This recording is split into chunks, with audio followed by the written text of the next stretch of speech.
बिस्मिल्लाहिर्रहमानिर्रहीम। अस्सलाम वालेकुम नाज़रीन, आप यूट्यूब चैनल देख रहे हैं। मैं इमरान खान हूँ। हुकूमत के लिए शर्मिंदगी की बात यह है कि उन्होंने कोशिश की, लेकिन वो इमरान खान साहब की मुलाकात नहीं करवा पाए जो कमेटी बनी हुई थी मुज़ाकरात करने वाली उससे, और इस पे हुकूमत को शर्मिंदगी हुई है। यानी कमेटी के सामने उन्होंने बड़के मारी कि जनाब आपको हम मुला देंगे इमरान खान साहब से, आप बेफिक्र हो जाएं, चीज़ें अब ट्रैक पे आ गई हैं, लेकिन वो नहीं मिलवा पाए। और उस पर अब हुकूमती कमेटी को शर्मिंदगी भी है। अब अगली जब मुलाकात होगी तो वहाँ पे हुकूमती कमेटी बेबसी के अलावा किसी और चीज़ का इजहार कर नहीं सकती। बहरहाल दबे लफ्ज़ों में बेचारे कह रहे हैं, और वो कुछ लोग ये कह रहे हैं जी इमरान खान साहब अगर स्टेटमेंट ना देते तो चीज़ें आगे बढ़ जाती, कुछ और हो जाता, लेकिन उनका स्टेटमेंट आना, तो इमरान खान साहब ने भी स्टेटमेंट तब दिया जब उनकी मुलाकात नहीं करवाई गई। तो हुकूमत की ये जो नाकामी है, इससे हुकूमत का जो स्टेक है और हुकूमत के जो इख्तियारात हैं उनकी कलई खुल जाती है कि हुकूमत के पास किसी किस्म की कोई इख्तियारात नहीं है। फिर एक जेल के अमले की जानिब से एक प्रोपेगेंडे का हिस्सा बना गया कि इमरान खान को मिलने ही कोई नहीं आया। तो इमरान खान साहब ने खुद भी क्लियर कर दिया कि मैंने अपने लोगों को ये कह दिया था कि मुज़ाकराती कमेटी मुझे मिलने आएगी, और मुज़ाकराती कमेटी के नाम दे दिए गए थे जेल की इंतज़ामिया को। जब उन्होंने मुज़ाकराती कमेटी ने किसी को आने नहीं दिया मिलने के लिए, या किसी को इजाज़त ही नहीं दी, तो फिर बाहर जेल के खड़े होकर लोगों ने क्या करना था? वो तो मुझे मिलने के लिए आते हैं। तो यहाँ ये बहुत सारे सियासतदानों की तौहीन भी करते हैं, बुलाकर उन्हें घंटों खड़ा कर देते हैं, और उसके बाद मुलाकात बाज़ औक़ात करवाते हैं और बाज़ औक़ात मुलाकात नहीं करवाते। लेकिन एक चीज़ और जो इमरान खान साहब ने कही है, उसके ऊपर आपको गौर करना चाहिए, वो ज़रा इंपॉर्टेंट है। इमरान खान ने कहा कि मेरे पास अब कोई रास्ता बचा नहीं है कि मैं अपने केसेस को आलमी सतह के ऊपर लेकर जाऊँ। तो पाकिस्तान में तो गोली भी चल गई ना, अदालत इंसाफ दे रही थी, कभी नहीं दे रही थी, लेकिन कुछ ना कुछ उम्मीद बाकी थी जब तक कि अदालतें आज़ाद थीं। जब 26वीं आइनी तरमीम के बाद अपनी मर्ज़ी का एक आइनी बेंच बना दिया और हुकूमत ने अपनी पसंदीदा जजेस को उसके अंदर शामिल कर दिया, तो अदलिया से भी उम्मीद ख़त्म हो गई। अब अदलिया से उम्मीद है नहीं, इंतज़ामिया पे कब्ज़ा हो गया है, एस्टेब्लिशमेंट जो है वो इस पॉलिटिकल पार्टी को कुचलने पर लगी है। तो पाकिस्तान में आवाम निकलती है तो उनके ऊपर गोलियाँ चल जाती हैं। ऐसी सूरत हाल में आलमी सतह पर मामला उठाने के अलावा इमरान खान साहब कहते हैं मेरे पास और कोई रास्ता नहीं है। अब आने वाले दिनों में आप देखेंगे कि जो बरतानिया में होगा, जो अमेरिका में होगा, जो यूरोप में होगा और बाकी मुल्कों में होगा, उसका इम्पैक्ट पाकिस्तान में आएगा। और PMLN के लोग अब ये मानना शुरू हो गए हैं, जावेद लतीफ़ साहब ने कहा, कुछ और लोगों ने कहा कि बाहर से दबाव आ रहा है, और दबाव का नतीजा है कि हमें यह कहा जा रहा है कि आप मुज़ाकरात में बैठ जाएं। PMLN के जो अपने करीबी जर्नलिस्ट हैं वो ये दावा करते हैं कि ये जो PMLN है इसका कोई इख्तियार मुज़ाकरात के ऊपर नहीं है। ऐसा नहीं है कि हुकूमत में कुछ लोग कहते हैं मुज़ाकरात करें, कुछ कहते हैं नहीं करें। उनका ये दावा है, नजम सेठी साहब ने ये बात की कि इनको जो कहा जाता है बेचारे वही करते हैं, क्योंकि कठपुतली हुकूमत है और अर्दली वज़ीर आज़म इमरान खान साहब ने करार दिया शहबाज शरीफ साहब को, तो फिर उन्हें वही करना पड़ता है जो उन्हें कह दिया जाता है। इमरान खान साहब ने जेल से दो लोगों के बारे में कल के दिन में बातचीत हुई है, एक शहबाज गिल के बारे में और एक शेर अफजल मरवत के बारे में। शेर अफजल मरवत साहब के तहफ़्फ़ुज़ात हैं सलमान अकरम राजा साहब के बारे में। वो ये कहते हैं जी मेरे केसेस भी ले लिए, मेरे लिए प्रॉब्लम क्रिएट की, और सलमान अकरम राजा साहब जो है वो पार्टी में बिल्कुल नए हैं। दूसरी तरफ शेर अफजल मरवत साहब भी पार्टी में ज़्यादा पुराने नहीं हैं, ये लगभग एक ही टाइम पे दोनों इस पार्टी में आए। सलमान अकरम राजा साहब भी इलेक्शन से पहले इस पार्टी में मुतहरिक हुए हैं, और शेर अफजल मरवत साहब भी इलेक्शन से पहले इस पार्टी में मुतहरिक हुए हैं। ये 9 मई के बाद की बात है जब ये लोग ज़्यादा मुतहरिक हुए पाकिस्तान तहरीक इंसाफ। तो टाइम तो दोनों का एक जैसा है। लेकिन साकिब बशीर साहब ने एक खबर दी है, और वो ये बताते हैं कि उनके बकौल इमरान खान ने कहा कि शेर अफजल मरवत को शोकाज नोटिस जारी किया जाए जो उन्होंने सलमान अकरम राजा से मुताल्लिक बात की है। और अलीमा खान साहब ने कहा कि इमरान खान ने सलमान अकरम राजा को अपॉइंट किया है, उन्होंने वही कहना है जो इमरान खान उन्हें कहेगा। अब आप आ जाए दूसरा बंदा जिसके बारे में इमरान खान साहब ने जेल से बात की। एक तो अपनी एहलिया के बारे में उन्होंने बड़ा एक स्टेटमेंट जारी भी किया इमरान खान साहब ने अपने ट्विटर अकाउंट के ऊपर। तो आजकल शहबाज गिल साहब पे बड़ा अटैक हो रहा है पाकिस्तान में, और डिफरेंट तरफ से अटैक होता है। पाकिस्तान की मीडिया को भी उनसे शिकवे शिकायतें हैं, वो वहाँ से भी अटैक हो जाता है। कभी उनके खिलाफ कोई औरत कार्ड आ जाता है, कभी उनकी ज़बान को लेकर उनके ऊपर अटैक आ जाता है, कभी लोग कहते हैं वो पाकिस्तान से बाहर क्यों है, कभी कोई उन पर इल्ज़ाम लगाता है कि किसी मखसूस जर्नैल ने उन्हें पाकिस्तान से बाहर भिजवाया था। अब वो शहबाज गिल साहब रोज़ाना पूछते हैं जर्नैल का ना ही दस दो, तो कोई बंदा नाम लेने को भी तैयार नहीं है। तो शहबाज गिल साहब जो है उनके ऊपर बहुत ज़्यादा अटैक हो रहा था, और अटैक होने की एक रीज़न समझ भी आती है कि शहबाज गिल उन चंद लोगों में से एक है जिनके बाहर जाने से पाकिस्तान तहरीक इंसाफ और ओवरसीज़ पाकिस्तानी ज़्यादा मुतहर्रिक हुए वहाँ पे, और इन्होंने हर एक के साथ राब्ता रखा हुआ है। एक बड़ी ज़बरदस्त कोऑर्डिनेशन बनाई हुई है शहबाज गिल ने, और वो कुछ एक्टिविटीज़ करते रहते हैं। कभी अमेरिकन को मिलते हैं, कभी यूरोपियंस को मिलते हैं। बहुत तेज़ी से उन्होंने दौरे भी किए, यूरोप भी गए, इंग्लैंड भी गए, अमेरिका भी गए, हर जगह पे वो आपको दिखाई भी देते हैं। और दूसरा, शहबाज गिल जो है वो क्योंकि अमेरिका में पहले रहे, वो उनके मजाज भी समझते हैं वहाँ के लोगों के, तो उन्होंने वहाँ के लोगों को उनकी ज़बान में काफ़ी कुछ समझाया कि एक्चुअली इमरान खान के साथ पाकिस्तान में हो क्या रहा है, और पाकिस्तान में इंसानी हकूक़ की खिलाफ वर्जियों पर मामला कहाँ पहुँचे हैं। तो ओवरसीज़ पाकिस्तानियों को एक वॉइस और मिल गई, और एक नाम आप नहीं भूल सकते, वो है डॉक्टर मोहित पीरज़ादा का। डॉक्टर मोहित पीरज़ादा के ऊपर गुज़िश्ता चंद दिनों से अटैक हुआ, और अब आप देखेंगे आने वाले दिनों में डॉक्टर मोहित पीरज़ादा पे और शहबाज गिल पे मजीद फोकस करके अटैक किया जाएगा। उसकी वजह यह है कि ये दोनों लोग जो हैं, इनका बाहर मौजूद होना और ओवरसीज़ पाकिस्तानियों से सबसे राब्ते में होना, हर ग्रुप के साथ मुतहर्रिक होना, ये उन सारी चीज़ों को तेज़ करता है जिसको पाकिस्तान के अंदर ये निज़ाम स्लो करना चाहता है। और उन्हें ये लगता है कि ये लोग इफ़ेक्टिव हैं, ये काफ़ी इफ़ेक्टिव लोग हैं, और इनकी एक्टिविटी जो है उससे असर पड़ता है।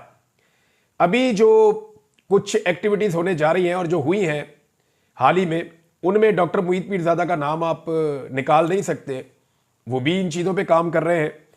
इसके अलावा जो है वो डॉक्टर शहबाज गिल की इमरान खान साहब ने तारीफ़ की इस बुरे वक्त में जब उनके ऊपर अटैक हो रहा है। तो इमरान खान ने कहा कि शहबाज गिल मेरा वफादार साथी है, और शहबाज गिल के ऊपर पूरे एतमाद का इजहार किया इमरान खान साहब ने जेल से स्टेटमेंट देते हुए। तो चलें, शहबाज गिल साहब का तो काफ़ी कंपनसेशन हो गया, उनकी एक पार्टी है, उनकी पार्टी का लीडर है, और उनकी एफर्ट को अगर वो ये कह रहा है कि वो बेहतरीन एफर्ट है। और इमरान खान साहब ने मेरी इतला के मुताबिक चंद दिन पहले शहबाज गिल को जेल से एक पैगाम भी भिजवाया था, और उस पैगाम पे इस वक्त शहबाज गिल काम कर रहे हैं। आपको आने वाले दिनों में कुछ डेवलपमेंट्स नजर आएंगी। रेमिटेंसेस के बारे में हुकूमत के लिए अच्छी खबर यह है कि दिसंबर के महीने में, क्योंकि इमरान खान साहब ने दिसंबर के महीने में फॉरेन रेमिटेंसेस जो ओवरसीज़ पाकिस्तानी पैसा पाकिस्तान में भेजते हैं, ओवरसीज़ पाकिस्तानियों से कहा था कि आप पैसा पाकिस्तान में ना भेजें या पैसा कम भेजें। लेकिन हुकूमत के लिए जो हुकूमत ने खबर दी है और जो आदाद शुमार हुकूमती ज़राए से आए हैं, वो ये बताते हैं कि गुज़िश्ता सालों की निस्बत इस दिसंबर के महीने में 2024 का जो दिसंबर था, उसमें जो फॉरेन रेमिटेंसेस हैं उनकी मिकदार में इजाफा हुआ, और वो 3.1 अरब डॉलर तक गई हैं। गुज़िश्ता साल जो है वो 3 अरब डॉलर से कम थी, उससे पहले और कम थी, उससे पहले और कम थी। तो ये मतवादर बढ़ती रहती हैं, रेशो तो वही है बढ़ने की, लेकिन इनमें इजाफा हुआ है। और इसको हुकूमत ऐसे ले रही है जैसे इमरान खान साहब की कॉल के अगेंस्ट गए हैं ओवरसीज़ पाकिस्तानी, जबकि पाकिस्तान तहरीक इंसाफ जो है उनका ये कहना है कि जो ओवरसीज़ पाकिस्तानियों के रेमिटेंसेस वाला मामला है, इसका डाटा और इसके असरात, वो ये कहते हैं कि अगले 2 से 3 महीने में आपको नजर आना शुरू होंगे। इसका इंपैक्ट एकदम नहीं आएगा, और सरकारी डाटा के ऊपर उंगलियां भी उठाई जाती हैं, थोड़ा बहुत मैनेज करने की कोशिश की जाती है, लेकिन ये 1-2 महीने मैनेज हो सकता है, लंबे अरसे के लिए आप मैनेज नहीं कर सकते। तो पाकिस्तान तहरीक इंसाफ का कहना है कि अगर ये चलती रही मुहिम, तो इसका जो असरात है वो फरवरी के एंड में या मार्च के एंड में, उस वक्त कहीं पे आपको नजर आना शुरू हो जाएंगे। बहरहाल ये तब भी पता चल जाएगा, लेकिन फिलहाल तो रेमिटेंसेस बड़ी हैं हुकूमती दावे के मुताबिक। अच्छा, इसकी 1-2 वजूहत और भी है कि पाकिस्तान तहरीक इंसाफ ने इमरान खान साहब की जो कंपेन है, जो ओवरसीज़ पाकिस्तानियों से एक दरखास्त उन्होंने की थी कि आप फॉरेन रेमिटेंसेस जो है उनको रोकें, जो पैसा वो बाहर से भेजते हैं उसको कम करें या रोकें, इसको तहरीक इंसाफ ने भी संजीदगी से नहीं लिया। इमरान खान साहब ने कई मरतबा जेल में तहरीक इंसाफ के लोगों को कहा कि इस मसले को उठाएं, इस पर बात करें, लेकिन क्योंकि इस पर कोई बड़ी कंपेन चली नहीं अभी तक। आप गौर करें तो सोशल मीडिया पे थोड़ा बहुत चलता है, लेकिन जो ओवरसीज पाकिस्तानियों में कंपेन चलाने का मामला है, उसको पाकिस्तान तहरीक इंसाफ ने उस तरीके से अभी ओन नहीं किया जैसे एक भरपूर कंपेन चलाई जाती है।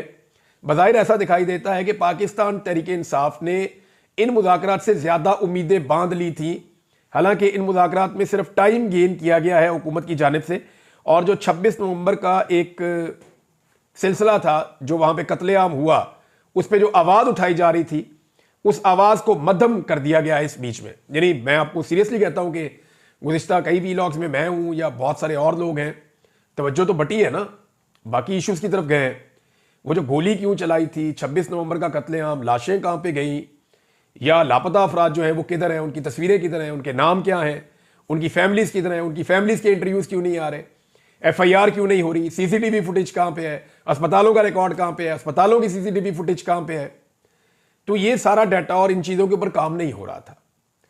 तो ये हुकूमत उसको टोन डाउन करने में कामयाब तो हुई है, ये आपको मानना पड़ेगा।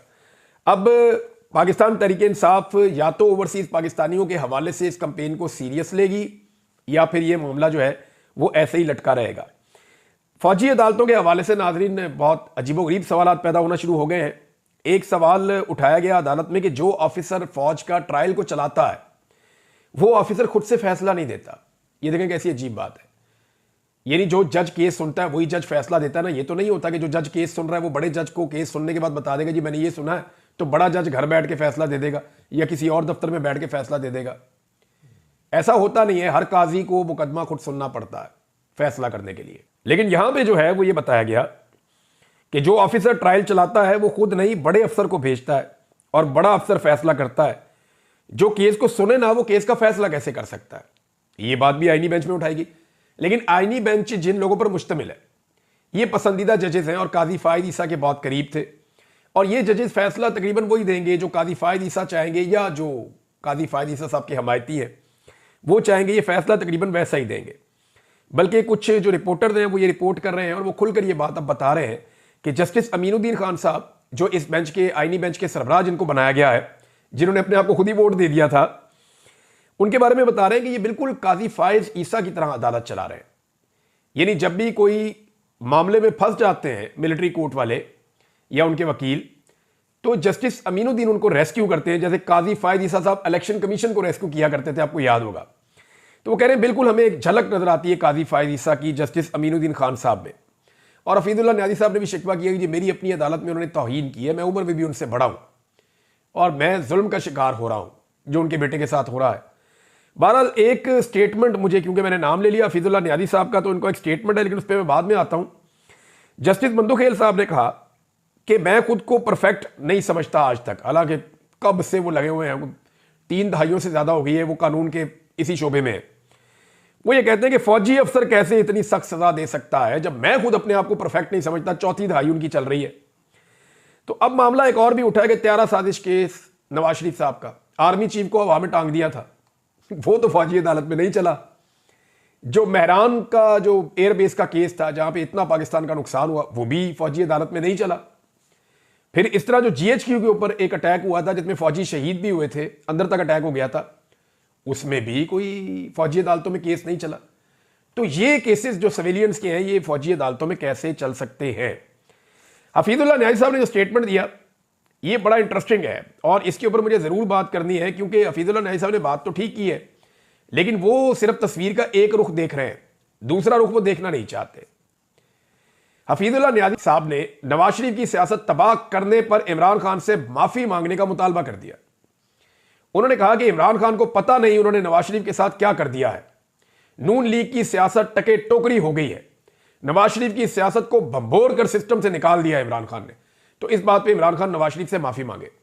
तो न्याजी साहब हमारे सीनियर हैं, सीनियर जर्नलिस्ट भी हैं और उम्र में भी बहुत बड़े हैं, मैं उनका बड़ा एहतराम करता हूं। तो मैं उनसे सिर्फ ये गुजारिश करना चाहता हूं कि न्याजी साहब दोनों ने अपना अपना रास्ता खुद चुना। जिस रास्ते पे नवाज शरीफ चला उसने उसी मंजिल पे पहुंचना था जिस रास्ते से वो मंजिल मिलती है, जो मंजिल है उस रास्ते की वहीं पहुंचना था। इमरान खान ने भी अपना रास्ता खुद चुना है कि मैं इस रास्ते पे चलूंगा और ये मंजिल पे पहुंचूंगा। तो दोनों के पास इंडिपेंडेंट ओपिनियन थी या अपनी आजाद राय थी कि उन्होंने कौन सा रास्ता चुनना है। तो नवाज शरीफ साहब ने रास्ता चुन लिया बूट पॉलिश वाला, तो उसकी मंजिल वही है ना, कभी पॉलिश मुंह पे लग जाती है, कभी हाथ पे लग जाती है, कभी कपड़ों में लग जाती है। इमरान खान साहब ने रास्ता चुन लिया कमर सीधी रख के खड़े होने वाला, चाहे बेड़ियां हो पैरों में और हाथों में, तो यहां पे इज्जत मिल जाती है। बेशक चोट लगती है, दुख होता है, तकलीफ होती है, लेकिन इसके बावजूद उन्होंने रास्ता इज्जत वाला चुना है। तो मियां नवाज शरीफ साहब की अपनी चॉइस का ज्यादा इसमें अमल दखल है। इमरान खान साहब का कसूर इतना बड़ा नहीं है। हाँ, लेकिन यह अच्छी बात है कि अगर नवाज शरीफ और इमरान खान मिलकर एस्टेब्लिशमेंट को सियासत से बाहर कर दें और उसका किरदार वहीं तक महदूद कर दें जितना होना चाहिए, तो पाकिस्तान का बड़ा भला हो जाएगा। यह मैं आपको बार बार कहता हूं कि सारे चोर मिलकर भी ना एस्टेब्लिशमेंट को सियासत से निकाल दें तो पाकिस्तान का भला हो जाएगा, पाकिस्तान बेहतरीन रहने की जगह बन जाएगा अगले 10-20 साल में। लेकिन अगर एस्टेब्लिशमेंट का किरदार ऐसे ही रहा पाकिस्तान में जैसा गुज़िश्ता 70 साल से है, तो 70 साल से हम जहां पहुंचे हैं ना, अगले 70 साल में भी फिर हम कहीं पहुंच नहीं सकेंगे, खुदा न खास्ता, जो मुझे दिखाई दे रहा है, जो चीजें नजर आती हैं साफ। दूसरा, काजी फायद ईसा साहब का जिक्र हुआ, तो ओवरसीज पाकिस्तानी जो हैं वो काजी फायद ईसा साहब का भी नाम शामिल करें अगर वो मेरी गुजारिश सुन रहे हैं तो। खासतौर पर अभी जो मामला फ्रेंड्स ऑफ डेमोक्रेटिक पाकिस्तान, ये इनका आप देख लें, इनका लोगो वोगो भी है और ये इनकी तंजीम है, इन्होंने इस पर ट्वीट भी किया हुआ है, मैंने आपको इनका पूरा मिशन बताया था पहले। तो ये जो है ये पहले बरतानिया में प्रोग्राम करवा रहे हैं पार्लियामेंट के अंदर ब्रीफिंग, और उसके बाद जो है वो एक प्रोग्राम होने जा रहा है अमेरिका में, और फिर अमेरिका में एक बाइंडिंग रेजोल्यूशन भी आने जा रही है। तो इनसे गुजारिश है कि आप काजी फायद ईसा साहब को कैसे भूल सकते हैं। पाकिस्तान में हर जुल्म के अंदर जो बेहतरीन सहूलतकारी की है, बल्ले का निशान छीनने से लेकर लेवल प्लेइंग फील्ड छीनने से लेकर आरओज जो है वो ब्यूरोक्रेट्स को लगाने से लेकर जो जो जुल्म और बर्बरियत हुई उसके ऊपर खामोश रहने से लेकर हर चीज में काजी फायद ईसा ने यह तक कह दिया कि किचन में गर्मी बहुत है और अगर लगती है तो फिर आप यहां पे नहीं खड़े हो सकते, निकल जाओ यहां से, दौड़ जाओ। तो मेरे ख्याल में किचन की गर्मी इतनी ज्यादा है कि काजी फायद ईसा साहब इस वक्त खुद खड़े नहीं हो पा रहे। नाजरीन, कुछ और खबरें हैं और उनमें एक पीएमएलएन की तरफ से सोशल मीडिया पे बड़ी वायरल हुई है कि इमरान खान हमें तंग करने के लिए जानबूझकर जेल में बैठा हुआ है। और अब तो पीएमएलएन के लोग कहना शुरू हो गए कि इमरान खान साहब को चाहिए कि जाएं जेल से निकले। उन्हें भी यह पता है कि इमरान खान के पास ऑफर मौजूद है, लेकिन उसके लिए इमरान खान साहब को जेल के छोटे दरवाजे से निकलना पड़ेगा। दरवाजा थोड़ा थोड़ा बड़ा कर रहे हैं वो कि ठीक है खान साहब इतना सा झुक के निकल जाए। खान साहब कहते हैं नहीं, फटा फाटा खोलो, जैसे मुझे पकड़ के इज्जत के साथ अंदर लेकर गए थे उसी इज्जत के साथ मैं पकड़ के बाहर आऊंगा। मैंने छोटे दरवाजे से नहीं गुजरना जहां से जरदारी गुजरा, जहां से नवाज शरीफ गुजरा, जहां से बाकी सियासतदान गुजरे, मैं उससे गुजर कर बाहर नहीं आऊंगा इस जेल में से, मेरे लिए बड़ा फाटक आप खोलेंगे। तो अब पीएमएलएन के लोग जो तकरीबन मिन्नत तरले पे भी आ गए हैं और इमरान खान साहब कह रहे हैं कि मेरे पास अब बाहर जाने के अलावा, आलमी सतह पर अपने केसेस उठाने के अलावा कोई रास्ता नहीं बचा। और आप आने वाले दिनों में इमरान खान साहब के कुछ आर्टिकल भी छपते हुए देखेंगे, आपको इंटरनेशनल मीडिया में इमरान खान की वॉइस भी सुनाई देगी। एक खबर और आई है नाज़रीन, और खबर यह आई है कि मुत्तहिदा अरब अमारात को शिकार खेलने के लिए और महल्लात के लिए 14,000 कनाल अराजी अता कर दी गई है। इन 14,569 कनाल अराजी उन्हें दी गई है हुकूमत पंजाब की जानिब से, और सालाना इसके ऊपर जो पैसा मिलेगा लीज पे वो मिलेगा जी 54,536 रुपए। यानी 54,536 रुपए के एवज 14,569 कनाल अराजी सालाना दे दी गई है लीज पे, शिकार के लिए और महल्लात वगैरह और चीज़ें बनाने के लिए अपनी मुत्तहिदा अरब अमारात को ताल्लुकात बेहतर होंगे इससे। लेकिन मेरा एक सवाल है कि क्या 1,000 कनाल अराजी भी यूएई में या अबू धाबी में पाकिस्तान को या पाकिस्तानियों को मिल सकती है? वैसे ही मेरा जहन में है कि सवाल मैं कर सकता हूं, सवाल तो कोई भी आपके दिमाग में आ सकता है, तो मैंने ये एक सवाल उठाया, खुद ही इसका जवाब सोच लीजिएगा। अब एक चीज़ और है कि जो अमेरिका में आग लगी है, क्योंकि ये बहुत बड़ी खबर बनती जा रही है, एक तो डोनाल्ड ट्रंप को सजा हो गई है लेकिन उन्हें सजा सुनाई नहीं गई। यानी आपको अजीब लगेगा ये सुनने में, लेकिन मैं एज इट इज आपको बता देता हूं कि नौमुंतखब अमरीकी सदर डोनाल्ड ट्रंप पर जुर्म साबित हो गया मगर वो सजा से बच गए हैं।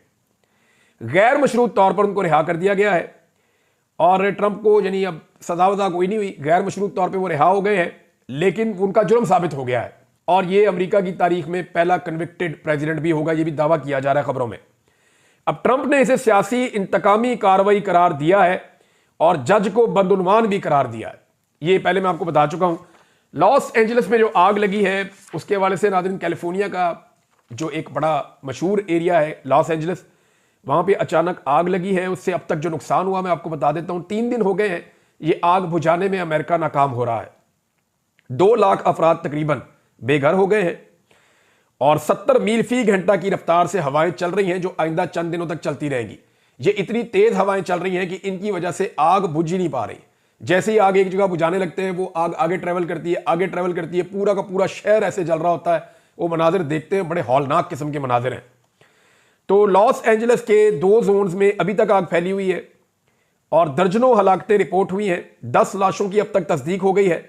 10,000 के करीब घर, इमारतें, कमर्शियल एरिया, ये 10,000 अमलाक को नुकसान पहुंचा है, मुकम्मल तौर पे ये तबाह हुई हैं। जो हॉलीवुड हिल्स हैं जहां पे बहुत सारे शोबिस स्टार्स हैं बड़े बड़े, उनके वहां पे बहुत बड़े बड़े घर हैं, फॉर्म्स हैं, वो मुकम्मल तौर पे जल के तबाह हो गए हैं। लोगों को वार्निंग देकर अभी भी कई इलाकों से निकाला जा रहा है। एक बंदा गिरफ्तार किया है लॉस एंजलिस पुलिस ने, जिसपे उन्हें शक है कि इस बंदे ने आग लगाई है, लेकिन अभी तक इसके बारे में कुछ कंफर्म नहीं किया जा सकता। नासा की एक बहुत बड़ी लेबॉर्ट्री है, वहां पे उसको बचाने की अब कोशिश कर रहे हैं। कुछ इतलात ये हैं कि उसको बचा लिया गया है, लेकिन अभी भी वो खतरे में है, क्योंकि आइंदा चंद दिनों तक बहुत तेज हवाएं चलेगी। एक चिंगारी भी निकलती है तो हवा जो है वो भड़क जाती है। नादरीन, एक खबर मैंने दी थी और वो खबर गलत थी। वो खबर एक्चुअली मैं नॉर्मली जब खबर देता हूं इस तरह की तो मैं रिपोर्टर का नाम ले लेता हूं, वहां पे मेरे से गलती हुई, मैंने रिपोर्टर का नाम नहीं लिया। तालिब फरीदी साहब के हवाले से एक खबर आई थी मेरे सामने। वो एक बड़े सीनियर रिपोर्टर हैं, मैं उनकी बड़ी कदर करता हूं। उनकी बहुत जबरदस्त कवरेज और बड़ी जबरदस्त खबरें उन्होंने ब्रेक की है। तो उनका नाम क्योंकि लिखा हुआ था तो मैंने खबर बगैर तस्दीक किए दे दी कि पाकिस्तान के अंदर जो है वो दफातर बंद हो रहे हैं कतर एयरलाइंस के, लेकिन उसकी तस्दीक नहीं हो सकी। उन्होंने तरदीद की है उनके दफातर पाकिस्तान में बंद नहीं हो रहे, लेकिन हाँ बहुत सारे और दफातर पाकिस्तान में इंटरनेट की बंदिश की वजह से बंद हो रहे हैं और कई मल्टीनेशनल कंपनियां पाकिस्तान छोड़कर जा रही हैं। ये ARY ने रिपोर्ट किया है।